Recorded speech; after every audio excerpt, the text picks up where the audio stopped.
All right, I want to get down to all the things we should be eating. We talked about green, leafy things. Yeah. But there's a lot more to it than that. That's what a lot of this is about. So let's get to it. If you want to, someone's watching this right now. Yeah.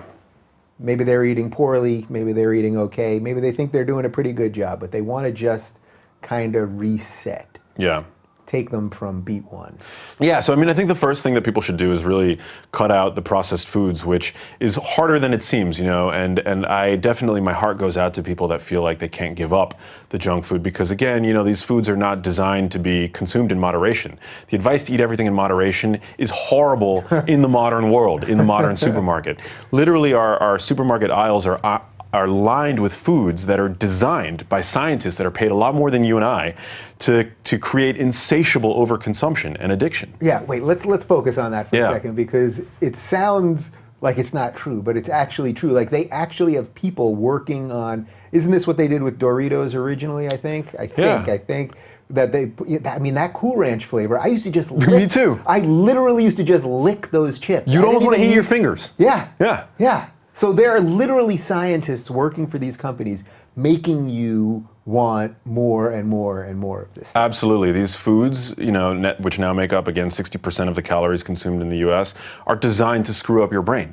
And usually what happens is a scientist will combine some parts sugar, wheat usually, with fat and salt. And it creates this unique mixture of delectable, you know, mouthfeel as well as just, you know, the exact sensation that we've evolved basically to seek out more of. Yeah. It just sets off dopamine fireworks in our brains. Is that actually the same thing that happens to your brain when you do drugs and then you need more drugs? I mean, is it really the same chemical reactions that are happening? Yeah, absolutely. If not worse. I mean, they've done studies on animals, rats, for example, which are all id, basically. And rats provide a really great look into the behavior that certain foods drive because, you know, they've got no super ego to steer them from what it is that they really want to do. They're all id. Mm-hmm. So they've shown that rats actually prefer sugar to cocaine, which is funny because rats really like cocaine. But rats really like cocaine. They really like cocaine. Jeez, that's weird. Yeah. But no, I mean, we tend to think, you know, of ourselves as having had like a moral failure, right? Like when we go through a whole bag of chips or like eat the whole pint of ice cream. But again, like these foods are not designed to be consumed in moderation. They're designed literally to have you finish that whole pint or that whole bag and then go back as a repeat customer. Yeah, I always think the branding of it is so funny too. Like you see all these things like guilt-free chips or don't feel bad about how fat you are, this or any of this stuff. And it's like, it's all this weird psychological play to get you to keep eating all this stuff. No. Once you pop, you can't stop. It's like a truism with scientific backing now at this point. All right, so the reset person that's watching this right now that's going to start doing some stuff. Yeah. Okay, get the processed stuff out. And that includes like, that's pretty much all the stuff that you see in the frozen section, right? Like all of that frozen breakfast stuff and all those sandwiches and all that. Definitely. And actually, you know, a really good recommendation for people that are really trying to make this change is to first actually, which is kind of counterintuitive, but to work on your sleep. Sleep, I like to say, allows a person, getting good quality, adequate sleep, gives a person the hormonal fortitude to make those dietary changes. So when when you're underslept, actually a study was just put out showing that people tend to overconsume and eat excess calories predominantly from these exact kinds of foods. So yeah, optimizing sleep and then... What do they say on sleep? Like how, is it 8 hours really? Is that what they want for like the average? Yeah, 8 hours is a good amount, and that's also roughly the amount of sleep that you need to maximize growth hormone, which is an important hormone in the body for preserving lean mass. Mm-hmm. But yeah, I mean, and quality sleep as well. So I mean, not just getting those 8 hours, but making sure that those 8 hours are really, you know, super high quality.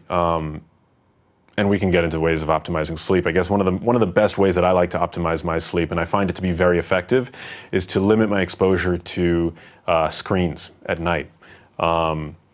Because what time do you shut down? Yeah, I mean, I try to shut down 2 to 3 hours before bed, or if I'm not shutting down and I have to work up until the point at which, you know, I go to bed. I mean, let's face it, I'm living in the real world, you know, sometimes we have to respond to an urgent email.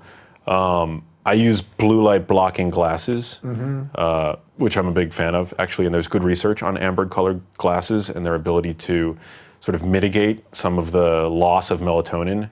Do you know, is that the same effect that the iPhone has now with their night thing? Is that same thing? I'm not Where sure they're that putting that's this been. nighttime filter on. Yeah. I'm not sure if it's comparable, actually. I mean, it certainly feels way better to my eyes when night shift is on. But yeah, I mean, I notice that so in my house in New York, I've got, it's my brother's, I live with my brother. He has a massive TV. It's like 85 inches, or just one of the biggest monsters of a television I've ever seen in my life. And, he likes to watch movies up until the point at which he goes to bed, and that's not my preference, but I do that with him sometimes, and I'll watch like a movie up until like midnight or something. And I notice that when I have that amount of light pouring into my face, when I go to bed right after that, I'll oftentimes actually wake up feeling hungover.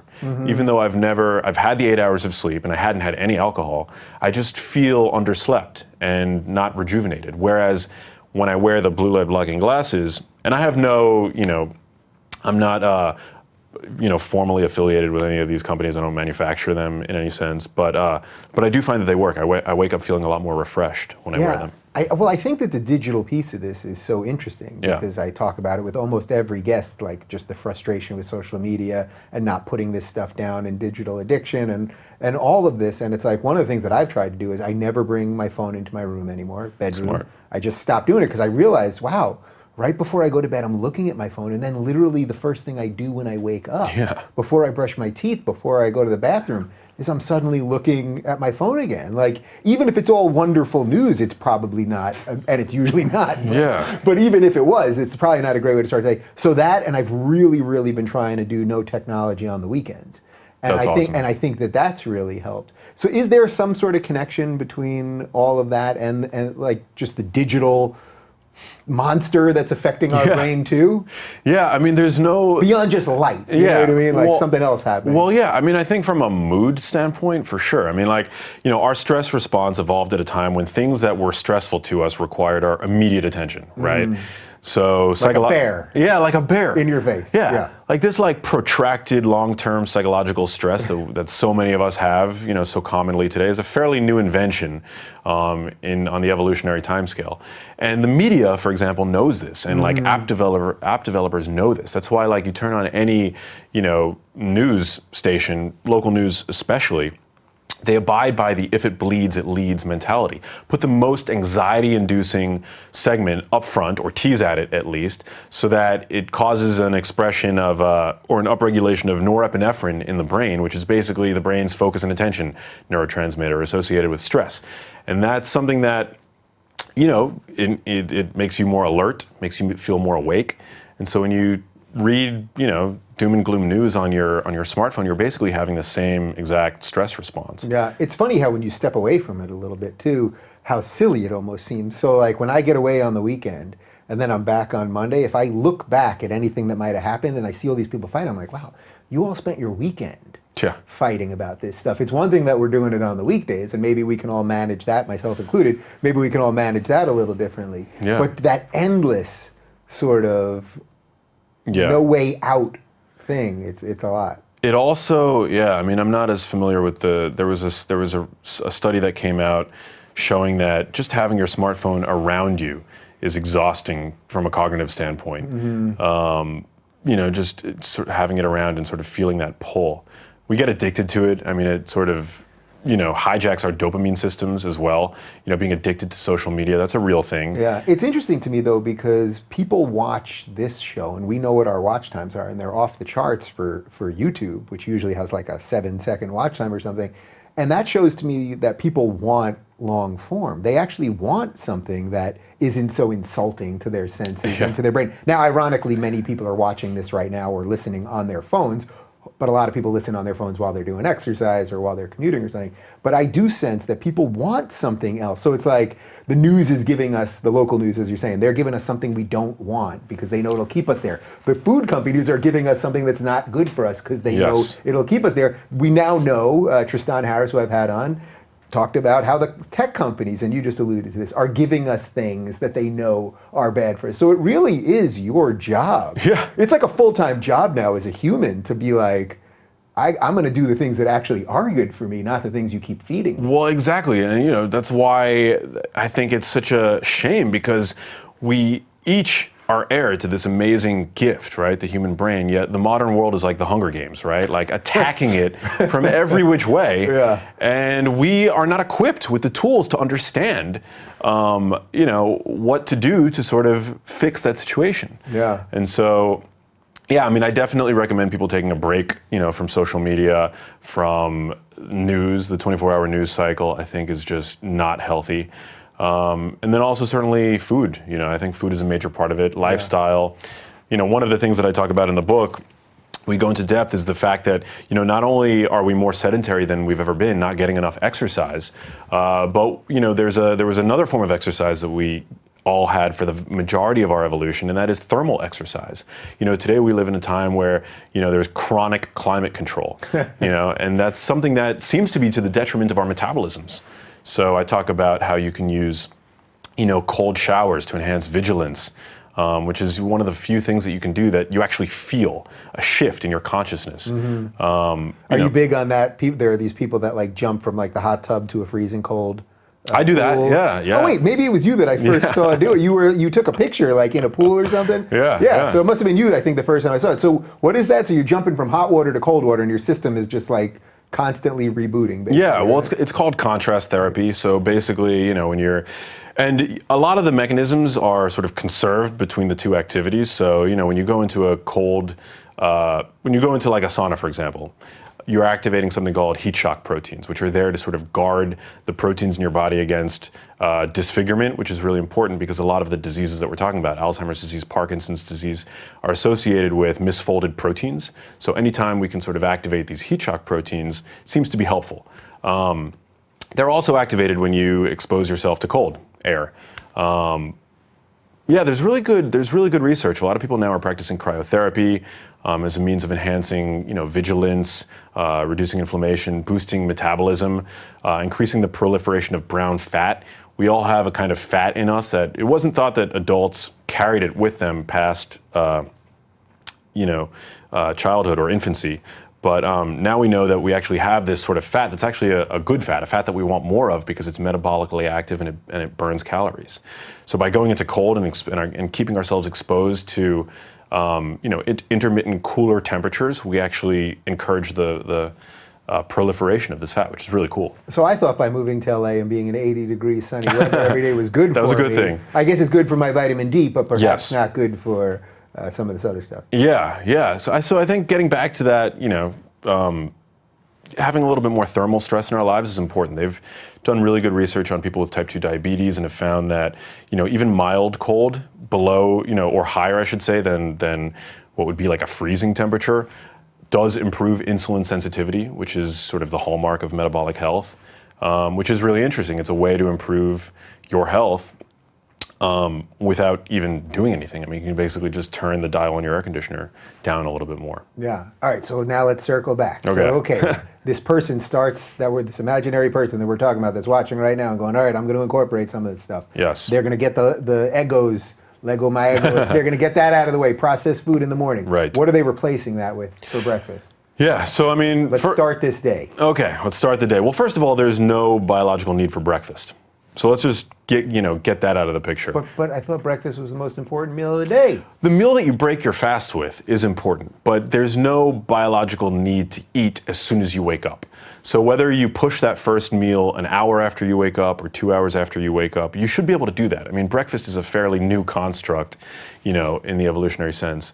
And also when you wake up, first thing in the morning, your body has a really unique hormonal milieu where it wants to burn fat. Cortisol is at its highest. It peaks immediately after you wake up. And cortisol is sort of like the body's fat-burning hormone. It's the body's chief catabolic hormone. Liberates stored fatty acids, sugars, proteins. And so to throw breakfast into that equation, especially in the most commonly consumed form of it, which is, as you said, like an Eggo waffle. Yeah. No offense to Eggo and Doritos before the lawyers are, attacking us. Exactly. We're just naming some things here, yeah. So what for the person though that wants to have something in the morning? Fat and fiber and protein. So eggs are a perfect food to eat first thing in the morning. A scramble, for example, with some spinach, kale, in some extra virgin olive oil, or you could use a little bit of coconut oil. That's great. Eat an avocado. Are those the two good oils? Because I feel like every year someone says grapeseed oil is good. Now I know I saw on your website, get rid of the grapeseed oil. Get rid of the grapeseed. Nothing to do with grapeseed oil. Okay, no problem. Yes. But when you're cooking, so basically you're saying coconut oil or coconut oil is good. Oil. Yeah, you can actually cook with extra virgin olive oil. It maintains, it doesn't oxidize the way some of these awful grain and seed oils will. Corn oil, soybean oil, canola oil, grapeseed oil, these are the worst. Yeah, that's basically like the smoke point part, right? Where it becomes... Actually, interestingly, and this is a question I get asked a lot, smoke point and the temperature at which an oil oxidizes, there's no relationship. Huh. So smoke point is something that's like a culinary concern more than anything else. And in fact, these oils like canola oil, corn oil, soybean oil are so heavily processed in order for them to have a high smoke point. But actually they become rancid at much lower temperatures. Whereas you take like a fat like butter will start to smoke pretty early on, but it's not because of the fat oxidizing, it's because of the proteins and the casein, the trace lactose and casein found in butter. But that actually has no bearing on whether or not it's good or bad for you. So basically, though, if you were making, an egg omelet, and some kale and spinach, you're talking about olive oil, you're talking about coconut oil, use some butter or butter. Yeah, exactly. Because the more saturated an oil is, the more chemically stable it's going to be at higher temperatures. So higher heat cooking, you want to use coconut oil, butter, ghee, lard, tallow, things like that. My coffee right now, it's got ghee and MCT oil and collagen in it. It doesn't really taste like coffee anymore, but it's not bad. Collagen's awesome. I did a great article, deep dive into the health benefits of collagen on my website. And MCT oil is great.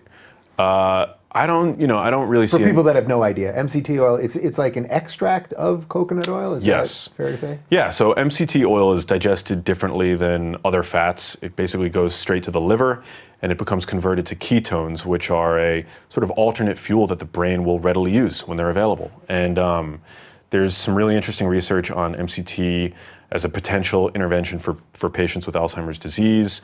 It might theoretically help people sort of wean themselves off of carbs by sort of supplementing brain energy. And yeah, it could also, I think just in terms of making you feel like you've had something first thing in the morning, slowing the release of caffeine into your bloodstream, that's great. But again, you want to be careful with the added fats because they're not nutrient dense, and if you're trying to lose weight, there's no need to add a ton of oils to your diet. I know, that's the irony of where I'm at with this thing, not to make this about me, but like I somehow actually have lost a couple pounds while doing this very high fat thing, but I hear what you're saying. I actually probably could cut down on that and then my body will go to my actual fat instead of the fat I'm putting in there. And I don't want to break it to you, but the weight that you lost could be water at the same time. So yeah, adding oils to the diet. You wanted to break that to me. Come on. I mean, this is what you do. You look good. You look good. Okay, so you have basically an omelet, something to that effect in the morning. With some greens in there. Or yogurt, full fat yogurt, grass-fed yogurt. That's something that I think is great. Can you explain why grass-fed is so important? Because I feel like there's a certain set of people that are always kind of like, you go to get grass-fed, like that doesn't do anything. It dictates the healthiness of the fat, So if you're talking about like grass-fed whey protein, for example, it makes much less of a difference because whey protein is just pure protein. But if you're talking about, a piece of red meat or something, grass-fed red meat compared to grain-fed red meat, it's a different animal, even though it's the same animal. It's basically, in grass-fed red meat, you have a ratio of omega-6 fats to omega-3 fats that basically mirrors that of the human brain. You've got a lot more carotenoids, which are basically these fat-soluble antioxidant compounds that have been shown to boost processing speed in the brain, which is really important. Cows that eat grass contains these carotenoids, which are fat-soluble. They become embedded in the fat of the cow. And so when you eat a piece of steak from a cow that's been grass-fed, you're eating those carotenoids, along with fat that helps you absorb it, because they need fat to be absorbed. So it's a really healthy food when when we're talking about grass-fed meat. And then in terms of yogurt, grass-fed yogurt, full fat can have, a few omega-3s. It's not a major source, but it's got CLA, vitamin K2, much higher in the fat of grass-fed full fat yogurt than, conventional yogurt. I feel like lunch is the hard one for a lot of people because people are at work. A lot of people are barely leaving their desks at work. Even for me, working from home even, but I'm so busy during the day, it's like, we just got to grab something or get Chipotle or whatever it is. What can you do in the midday that's going to You be can all right? have a relatively healthy meal at Chipotle. I mean, Chipotle still, I think in all of their options uses, one of those oils, grain and, probably canola oil. I'm not sure which, but yeah, I mean, you can get guacamole there, which is certainly very healthy. Avocado is incredible for you. It's, again, packed with carotenoids. An avocado has twice the potassium of a banana, which is amazing. People think about potassium, they only think about bananas. Very low carb food. You can get some protein. And then the salsa, I think, is fine, so you can, and the bell peppers are great. But generally, like what I tell people for lunch is it's a great opportunity during the day to eat a salad. I think people should be eating a large salad every single day. Again, the research is pretty compelling, and mechanistically it makes sense that dark leafy greens would be really good for a person.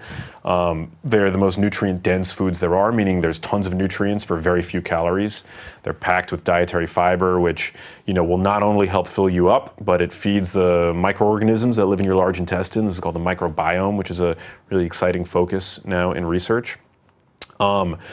And you want to make that salad fatty. And I don't mean by putting, tortilla strips and ranch dressing and cheese on it, or even commercial salad dressings. You really want to avoid those. But there's no better vehicle for extra virgin olive oil than a salad. And extra virgin olive oil, going back to the Mediterranean dietary pattern, it's a hallmark.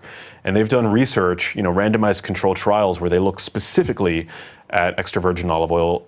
One of the sort of best studies to look at was done out of Barcelona, Spain, called the Predimed study, where they gave subjects a liter of extra virgin olive oil to consume per week, and they found that at the end of, I think the trial went on for 6 years, they had improved cognitive function, they had improved risk factors for cardiovascular disease, and they even lost weight. So by adding more fat to their diet, they ended up losing weight, although it was extra virgin olive oil, it wasn't butter. Right. Okay. So now we've had the omelet, started the day. We've had a big green leafy salad for lunch, maybe some protein in there. Yeah. What's happening for dinner? Yeah, so for dinner, I'm a big fan of grass-fed, red meat. I think that's one of the more controversial tips that I give people because meat, has sort of been in the doghouse for so long. But right, I thought 1 day a week of red meat. No, I mean the thing is, there was a really great study performed by Charlotte Newman at UCLA where they gave. It was, again, a randomized control trial. They gave children in Kenya this traditional porridge dish made of beans and green beans and things like that. A control group had just the sort of vegetarian version, then they gave a group a version with dairy, and then they gave a group a version with meat, and they found that the kids that were given the version with supplemented meat, added meat, actually at the end of the trial had improved cognitive function and signs of mental health. So there's other research actually from that I cite in Genius Foods from Australia, Deakin University, where they found that women who didn't consume the nationally recommended 3 to 4 servings of red meat per week actually had twice the risk for depression or an anxiety or a mood disorder. And so, I think there's what's called like a U-shaped curve. I think definitely some red meat is better than none, but eating too much isn't great either. You definitely want to have a diet that's rich in vegetables, dark leafy greens, kale, spinach, things like that. But in that context, I think that eating properly raised meat is definitely healthy. Fatty fish for dinner would be another option. Fish is packed with micronutrients that the brain needs to create new cells, which we now know the adult brain can do up until death.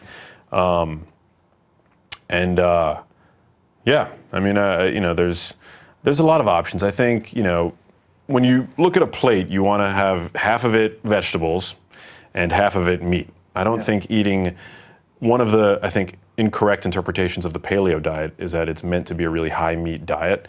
I think that ignores a lot of the research now, again, surrounding the microbiome, which is this area that's very new, but we want to get a good, amount of dietary fiber, micronutrients, which the brain needs. And there's no better way to do that than with veggies. So. How often do you cheat on this stuff? Because I'm guessing a certain amount of people are watching this going, all right, this is what this guy does for a living. Yeah. He's writing books about it. You know what I mean? He has the time to prepare meals the way he wants, et cetera, et cetera. How often do you go off the deep end and, really pig out on something? A couple times a year, but, I think... Do you not have the cravings for that stuff? No, I don't. Ice cream? Or... I don't, to be totally honest. And I've always had a huge sweet tooth. But I don't really, once I made the transition to a lower carb diet, I don't have those cravings. In fact, I can comfortably go hours without eating. I think that's a really good subjective sign of metabolic resilience. What about alcohol? Where does that fit into this? I know you mentioned the one glass of wine for a woman. Is it 1.5 to 2? 1 to 2 for men per day. Yeah, is that basically aligned with what you're... Yeah, I mean, there's, some researchers recommend, consuming red wine. It's part of the sort of MIND diet, which is a dietary sort of pattern that was created at Rush University. But I don't, I think it's hard to study alcohol because on the one hand, it's such a powerful social lubricant and feeling connected to one another.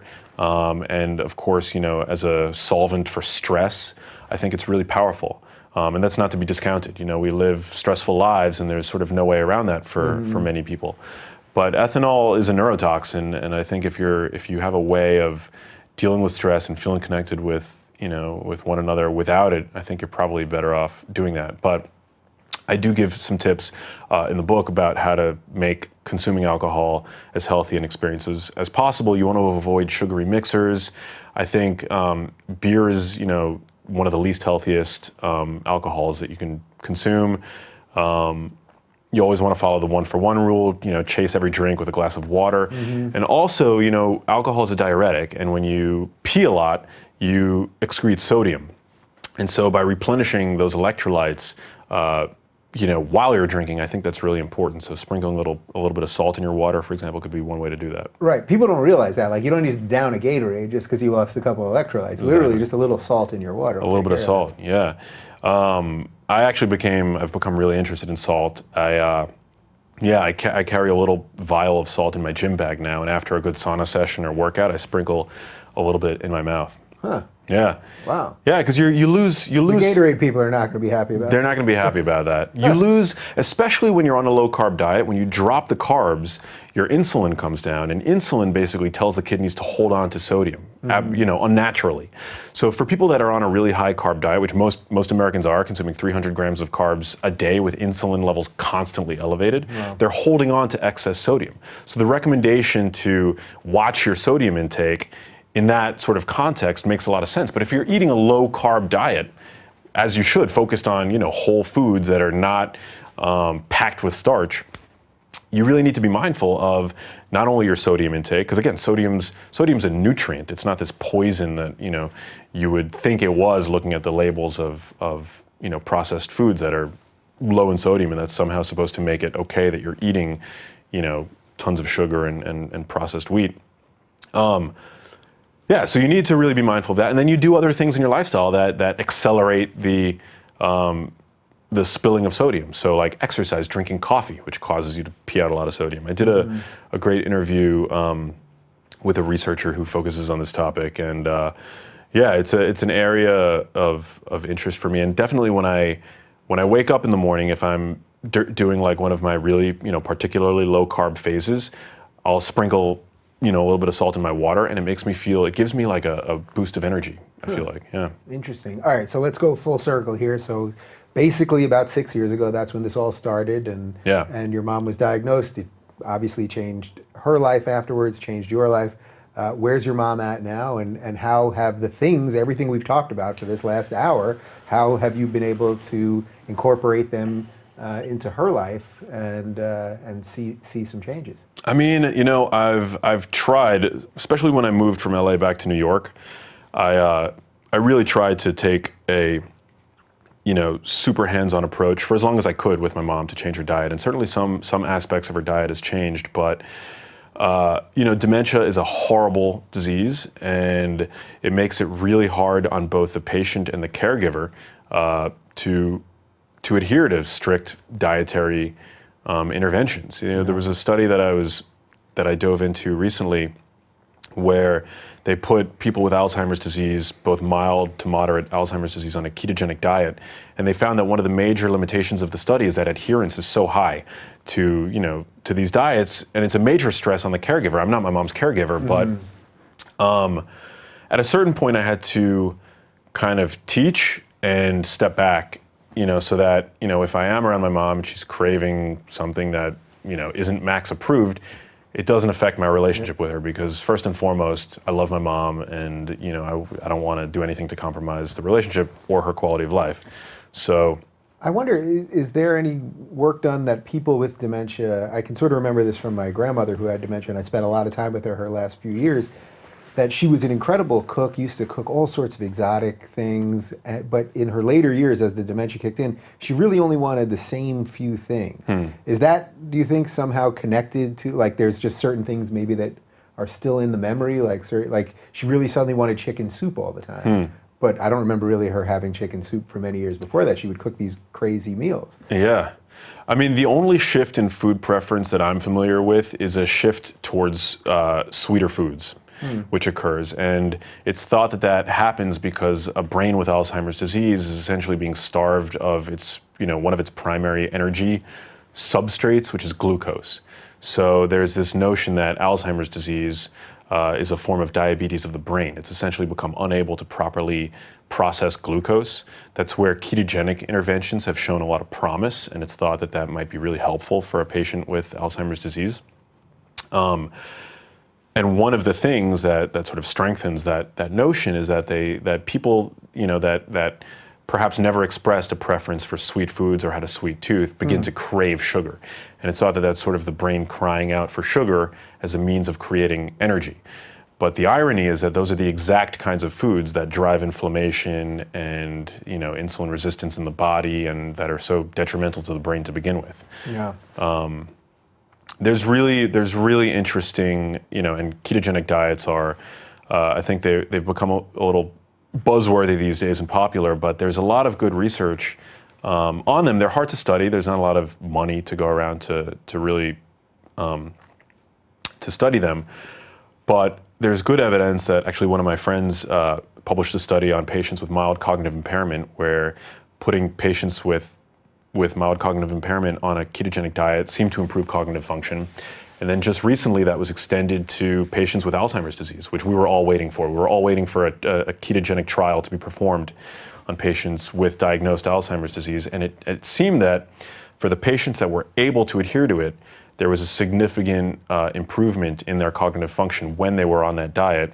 And they went back to their baseline level of cognitive function after the trial ended, which really strengthens the notion that ketones were helping the brain, sort of as an energetic life raft. It seems that the main takeaway here is do some of the preventional work. Completely. Again, Alzheimer's disease begins in the brain 30 to 40 years before the first symptom, and there's even some data suggesting that this could be a lifelong thing for people with certain genes that put them at higher risk for Alzheimer's disease, like the ApoE4 allele, which 1 in 4 people carry. Yeah.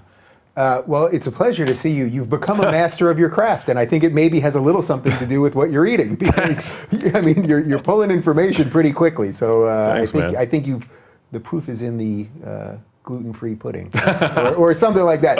All right, Genius Foods comes out March 20th. Am I right? Yes. See, I memorized that. That was pretty impressive. And Breadhead, your documentary, that's in the works right now? That's in the works. That'll come out at some point this year. People can check out a Kickstarter teaser at breadheadmovie.com. Yeah, we'll link to that right down below. And Genius Foods is up for pre-order now. I mean, it's going to be everywhere books are sold, so thank you. All right, well, it's been a pleasure. I think doing this with you while I'm in the midst of this diet, and you've given me some ways that maybe I can change it, a little less fat, and we'll revisit this privately in a couple of weeks, and then we'll do this again for sure. Awesome, thanks. All right, well, for more on Max, follow him on the Twitter. It's Max Lugavere, Lugavere.